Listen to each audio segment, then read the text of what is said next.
NSC और BSc क्या है, एनएससी और बीएससी कैसे काम करता है, तो सब चीज जानेंगे डिटेल में इस वीडियो में। तो वीडियो को पूरा देखिएगा। तो चलिए शुरू करते हैं। एनएससी और बीएससी हमारा इंडिया के दो मुख्य स्टॉक एक्सचेंज है। एनएससी का पूरा नाम नेशनल स्टॉक एक्सचेंज है, जिसकी स्थापना 1992 ईस्वी में हुई थी। एनएससी पर कुल 1600 से ज्यादा कंपनियां रजिस्टर्ड है। वहीं बीएससी का पूरा नाम बॉम्बे स्टॉक एक्सचेंज है। इसकी स्थापना 1875 ईस्वी में हुई थी। इसमें कुल 5500 से अधिक कंपनियां रजिस्टर्ड है। किसी भी कंपनी को अपने बिजनेस के लिए लोगों से रुपया लेना हो तो वो अपने कंपनी के शेयर को एनएससी या बीएससी या दोनों एनएससी और बीएससी पर रजिस्टर कराते हैं और आईपीओ के जरिए अपने बिजनेस के लिए इन्वेस्टर से पैसे लेते हैं। कोई भी रिटेल इन्वेस्टर एनएससी और बीएससी से डायरेक्ट शेयर नहीं खरीदते हैं, बल्कि यहाँ पर एनएससी और बीएससी शेयर को खरीदने और बेचने के लिए दो खिड़कियों के जैसे काम करता है। जैसे आप किसी भी सिनेमा हॉल में जाते हैं तो वहाँ पर जो टिकट बेचने के लिए खिड़कियां होती है, तो नंबर ऑफ टिकट जो उस सिनेमा हॉल का फिक्स है, लेकिन उसे बेचने के लिए अलग अलग खिड़कियां होती है। आप अलग अलग खिड़कियों से टिकट खरीदते हैं और जो टोटल टिकट बेचा जाता है, जो कि उस सिनेमा हॉल में बैठने की संख्या है। उसी तरह से जो कंपनी रजिस्टर्ड होती है एनएससी और बीएससी दोनों पर, उसके नंबर ऑफ शेयर्स फिक्स है। आप उसे एनएससी से खरीदिए या बीएससी से खरीदिए। और यहाँ पर जो एनएससी और बीएससी से उससे आप डायरेक्ट नहीं खरीद सकते हैं। तो यहाँ पर जो एजेंट वहां से हमें शेयर को खरीदने और बेचने में मीडिएटर मतलब कि एजेंट का काम करता है, उसे हम ब्रोकर बोलते हैं। एनएससी में रजिस्टर्ड कंपनियों के ग्रोथ और फॉल को दिखाने के लिए कई इंडेक्सेस बनाए गए हैं, जिसमें मुख्य इंडेक्सेस है Nifty 50, Nifty bank, Nifty auto, Nifty pharma, Nifty ID और भी बहुत सारे हमारे इंडेक्सेस हैं। Nifty mid cap, Nifty small cap.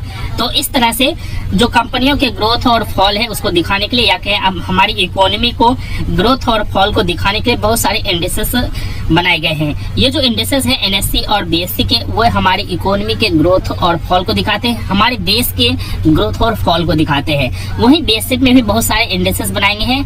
S&P BSc Sensex, S&P BSc small cap, S&P BSc mid cap, बहुत सारे इंडेक्सेस बनाए गए हैं। कुछ जो इंपॉर्टेंट बातें हैं आपको ध्यान रखनी है शेयर को खरीदने और बेचते समय, कि अगर आप इंट्राडे करते हैं तो अगर आप एनएससी से शेयर खरीदते हैं तो सेम डे आप बीएससी में शेयर को नहीं बेच सकते। अगर आप सेम डे एनएसई पर शेयर को खरीदकर बीएसई पर बेचते हैं तो आपको 20% की पेनल्टी पे करनी होगी।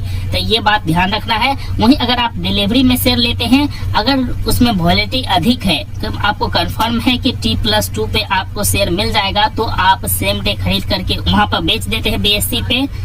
तो वहां पे अगर शेयर आपको मिल गया तो ज्यादा प्रॉब्लम नहीं है, लेकिन अगर T+2 डे बाद बेचते हैं आपके डीमेट अकाउंट में आने के बाद शेयर, तो कोई दिक्कत नहीं है। लेकिन हमारी जो सलाह है कि आप शेयर अगर एनएससी में खरीदते हैं तो एनएससी पे ही बेचें, आप बीएससी में खरीदते हैं तो बीएससी पे ही बेचें। आप पहले ही सेलेक्ट कर लें आपको जो ट्रेडिंग करनी है, जो इन्वेस्टमेंट करनी है, उसके लिए स्टॉक्स को एनएससी पे सेलेक्ट करना है या बीएससी में। दो स्टॉक एक्सचेंज में एक को चूज कर ले तो ज्यादा बेहतर है। तो उम्मीद करता हूँ कि ये वीडियो आपके लिए हेल्पफुल रहा होगा। अगर कोई भी क्वेश्चन हो, कोई भी डाउट्स हो आपको स्टॉक एक्सचेंज के बारे में जो एनएससी और बीएससी है, और साथ ही आपको ये भी बता दें कि इंडिया में बहुत सारे स्टॉक एक्सचेंज हैं। मुख्य स्टॉक एक्सचेंज मात्र दो है, एनएससी और बीएससी। अलग अलग शहरों में इंडिया के कई और भी स्टॉक एक्सचेंज है जहां पर शेयर की ट्रेडिंग होती है, शेयर की खरीद बिक्री होती है। अगर आपका कोई भी क्वेश्चन हो तो आप हमसे पूछ सकते हैं, और कोई सलाह हो तो वो भी लिख सकते हैं। तो उम्मीद करते हैं वीडियो हेल्पफुल रहा होगा। तो वीडियो को लाइक और शेयर कीजिएगा। चैनल पे पहली बार है, चैनल को सब्सक्राइब करके बगल के बेल आइकन को दबा दीजिएगा।